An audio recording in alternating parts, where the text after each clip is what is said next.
How's it going, everyone? It's Artifact, and today we're going to make another cool resampled bass in Vital. Now this one's called the Welder Bass, and I'm going to give you a little bit of a background story. So one of my first big tracks that I released was called Disconnected, which was on Bad Taste Recordings. And the way I got a lot of the idea for the sound design for this track was I was working at an engineering company at the time, and some welders were welding metal through these kind of long tubes, like these long pipes, and it made this like amazing sound that I'd never heard before.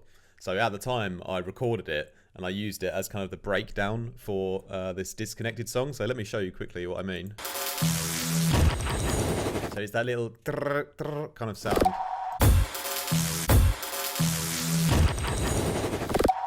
Anyway, I thought it was a really awesome piece of sound design. Enough about my ego. We can just go to Freesound and get this kind of similar welding sound that I previously recorded, but you can just get it online here, look.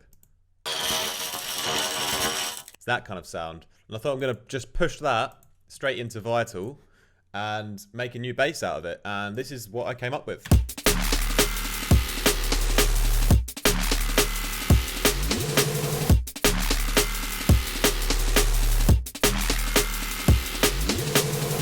So if we have a look at the Welder Bass here then, we've just dragged and dropped in this welding sample from Freesound into the sample section here. So we listen to it on its own here.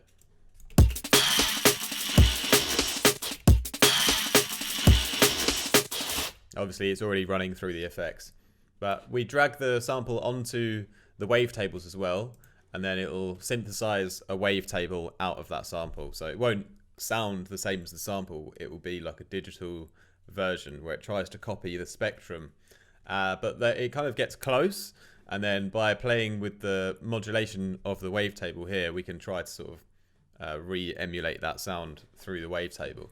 And the reason why it's cool to put it into the wavetable is because then we can start to play with all these spectral effects, and we can also add in a sine wave to give that kind of bass power underneath. So let's quickly turn off all of our effects here.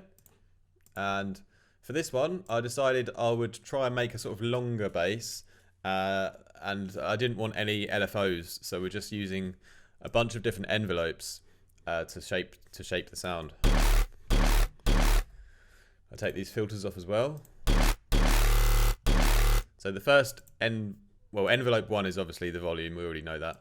But envelope 2 is going to be our first sort of main envelope, and it's just a sort of attack. So I've mapped this just to a couple of things. This spectral morph mode here on this inharmonic setting.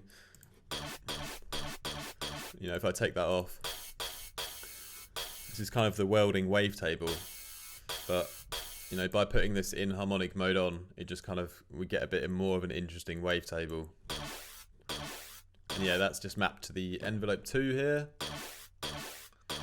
And then we simply have unisoned it really, really high with 16 voices. We've come over to the advanced tab here, changed it to the harmonics mode, and then we've just tweaked a couple of these settings.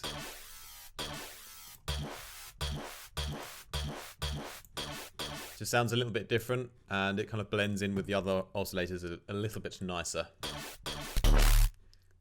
Then this other version of the welding bass here is an octave down, and this time we've just used the time skew mode, and we've applied this kind of attack envelope to the bend, so it just kind of bends the wavetable and gives it a bit more impact at the beginning, as you can see. Then the other thing we've applied the attack to is the actual sample on its own, so we actually only use a hit of the sample at the beginning. Just to provide that kind of natural, almost like white noise hit to the sound.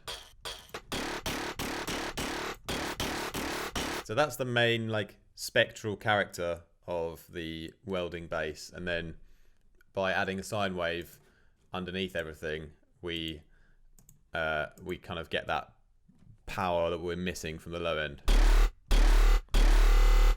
But I added in a sine wave like this, and I looked at the span, as I often do, to see what the kind of shape of the sound is looking like on the frequency spectrum. I noticed I didn't really have much in this kind of low mid-range area here still. You know, I have my sub, I have all this spectral stuff, but I don't really have much in this low mid. So just to introduce some into that, I can just tweak the sine wave and put on the formant scale mode. And you can see it starts to introduce some extra harmonics into the sine wave here. And you can hear already, now we have this extra sort of layer to the sine wave being introduced.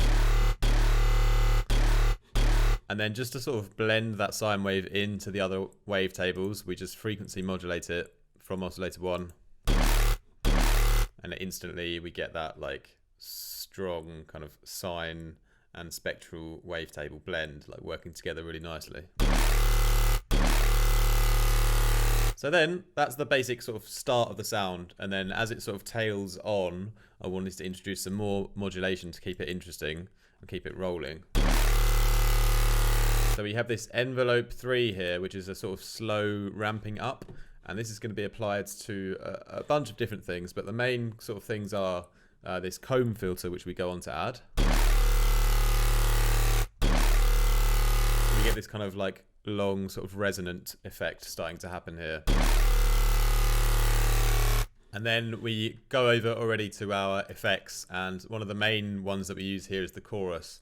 And if we listen to what that does, I've put this on the slow LFO again, so it's going to come in over time. So it's like we have this really fast pitching chorus sound that kind of almost ruins the sound in a way, but because we're bringing it in, you know, over time, it just like adds this increasing tension. Then we simply just smash that through some distortion to amplify that effect. Chuck on another filter, which is the phaser filter here, just to give a bit more movement in the low end. This is also on this slow ramping up. A bit of flanging and a bit of reverb to add a little bit more interest as the sound goes on. And then that's basically it for the effects section. We pop back over to page number 1, and I wanted to just dip out a bit of the high frequencies at the end where it starts to get a bit crazy. So I've applied this filter 2, and we've selected filter 1 here, so everything from filter 1 goes through to filter 2, and then at the end here we just use the slow envelope 3 to sort of bring out some of these high frequencies. You know, just by modulating the mix and the cutoff of the filter. So I was pretty happy with that sound. And I went on to make one modulation. So we have a second patch here. And there's only one different thing, which is we use this envelope 4. And we have a bit of a delay before anything happens. And then this kind of attack. And we just map this to the pitch of our sine wave. So we actually pitch things up sort of 2 octaves. So if you listen to what happens, you know, towards the end of the sound. So here, you know, we're just pitching up this one kind of wavetable, and that creates quite an interesting effect. You know, we could do it a little bit less. We could do it at 1 octave, for example.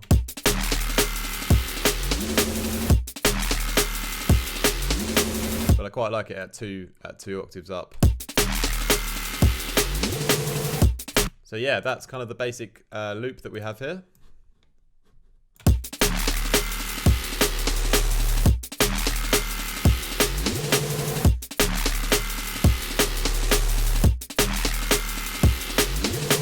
So this preset is now already available on my Patreon, which you can join via my website here.